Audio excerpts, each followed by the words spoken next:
नमस्कार विद्यार्थियों, मैं राजेंद्र सिंह, शिक्षा में राजेंद्र सिंह यूट्यूब चैनल पर आप सभी का स्वागत करता हूं। आज हम एक महत्वपूर्ण टॉपिक पर चर्चा करने जा रहे हैं, मनोविज्ञान के संप्रदाय। कुछ प्रमुख संप्रदाय जिन्होंने शिक्षा मनोविज्ञान को सबसे ज़्यादा प्रभावित किया, उन्हीं पर हम चर्चा करने जा रहे हैं। इसमें अगर हम बात करें तो सबसे पहला संप्रदाय जो आता है संरचनावाद। संरचनावाद संप्रदाय के इसको अंतर्दर्शनवाद भी कई जगह कहा गया है, जो 1879 इसका समय माना जाता है, इसकी उत्पत्ति का समय माना जाता है। ये 1879 वो समय था जब संरचनावाद के जो प्रतिपादक माने जाते हैं विलियम वुंट ने जर्मनी के लिप्जिंग विश्वविद्यालय में मनोविज्ञान की प्रथम प्रयोगशाला स्थापित की और मनोविज्ञान के क्षेत्र में प्रायोगिक कार्यों की, प्रैक्टिकली कार्यों की शुरुआत की। ठीक, तो ये इस संप्रदाय के जनक विलियम वुंट हैं और उनके सहयोगी टिश्नर हैं। विलियम वुंट को संरचनावाद का जनक माना जाता है, विलियम वुंट को प्रयोगात्मक मनोविज्ञान का जनक माना जाता है और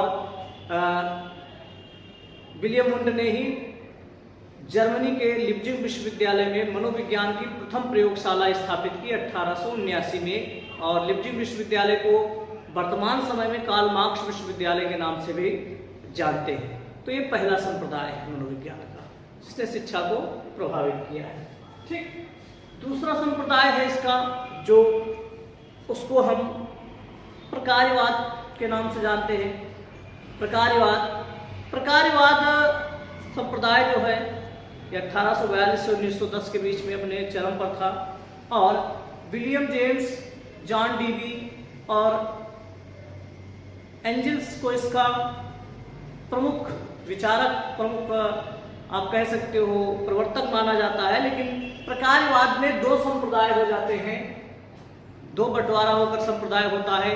एक कोलंबिया संप्रदाय और दूसरा शिकागो संप्रदाय। कोलंबिया संप्रदाय और शिकागो संप्रदाय। कोलंबिया संप्रदाय में कैटेल, थॉर्नडाइक और वुडवर्थ प्रमुख होते हैं, और शिकागो संप्रदाय में विलियम जेम्स, जॉन डीवी और एंजल प्रमुख रूप से होते हैं। ठीक, ये दूसरा संप्रदाय है। फिर तीसरे संप्रदाय की हम बात करते हैं, वो है व्यवहारवाद। ठीक, व्यवहारवाद Jonathan V Watson, J B Watson जो इसके प्रवर्तक माने जाते हैं मुख्य व्यवहारवाद पे। इसके साथ साथ व्यवहारवाद में मैक्स मेयर, बीस, हल, टॉलवैन और स्किनर जो प्रमुख रूप से इसके विचारक माने जाते हैं व्यवहारवाद के। फिर चौथा संप्रदाय आता है जिसको हम मनोविश्लेषणवाद के नाम से जानते हैं। ठीक, मनोविश्लेषणवाद जिसके जो प्रमुख प्रवर्तक हैं सिगमंड फ्रायड, जो वियना के एक मनोरोग विशेषज्ञ थे, एक चिकित्सक थे। वियना एक देश है, और ये मनोविश्लेषणवाद के, मनोविश्लेषण विधि के, स्वप्न विश्लेषण विधि के प्रतिपादक भी माने जाते हैं विलियम जेम्स ने इड, ईगो और सुपर ईगो, अहम, इदम, अहम और पराहम, और चेतन और अचेतन मन की बात की है। ठीक, उनका संप्रदाय है मनोविश्लेषण संप्रदाय है, तो वो माना जाता है। ठीक, इसके बाद हम बात करें, और इसके साथ साथ मनोविश्लेषणवाद में फ्रायड के साथ साथ एडलर भी थे, यूंग भी थे, ये भी मनोविश्लेषणवाद से संबंधित है। ठीक, मनोविश्लेषणवाद के बाद अगला है अवयवीवाद, जिसको समग्रकृतवाद भी कहते हैं। ठीक, अंग्रेजी में इसके लिए गेस्टाल्ट शब्द का प्रयोग किया जाता है। गेस्टाल्ट थ्योरी चर्चित थ्योरी है, जो गेस्टाल्ट थ्योरी। ठीक, इसके प्रवर्तकों में तीन प्रवर्तक मुख्य रूप से हैं, आपके वर्दीमन, कोफका और कोहलर।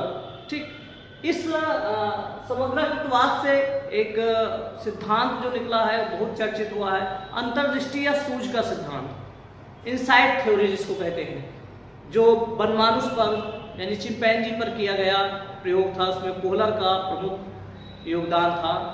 कोहलर के नाम से जाना जाता है वो सिद्धांत। तो अंतर्दृष्टि या सूझ का सिद्धांत इसी से निकला है, समग्राकृतवाद से। ठीक, समग्राकृत इनसाइड थ्योरी जो उसकी थी, ठीक, समग्राकृत 1912 में वर्दीमर, कोहका और कोहलर इसके प्रमुख में थे। फिर आता है क्षेत्र सिद्धांत, फील्ड थ्योरी जिसको कहते हैं, क्षेत्र सिद्धांत। ठीक, क्षेत्र सिद्धांत में आपके कुर्ट लेविन, इस सिद्धांत के प्रतिपादक कुर्ट लेविन थे। इन्होंने सदिश बल पर चर्चा की है।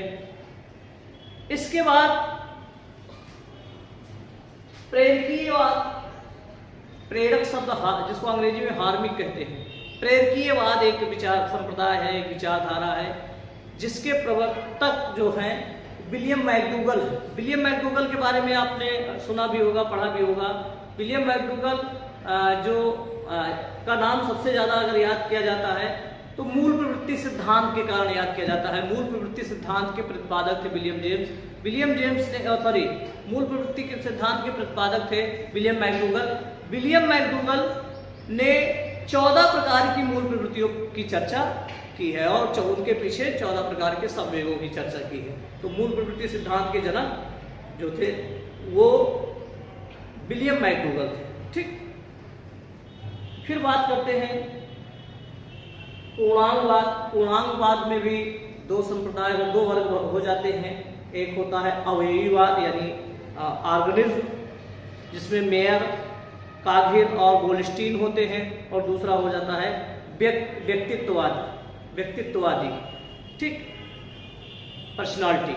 व्यक्तित्ववादी जो होते हैं उसमें आलपोर्ट का नाम ज्यादा आता है। कई बार ये पूछा गया है कि व्यक्तित्व की सबसे अच्छी परिभाषा किसी ने दी है, तो वो आलपोर्ट की परिभाषा मानी जाती है।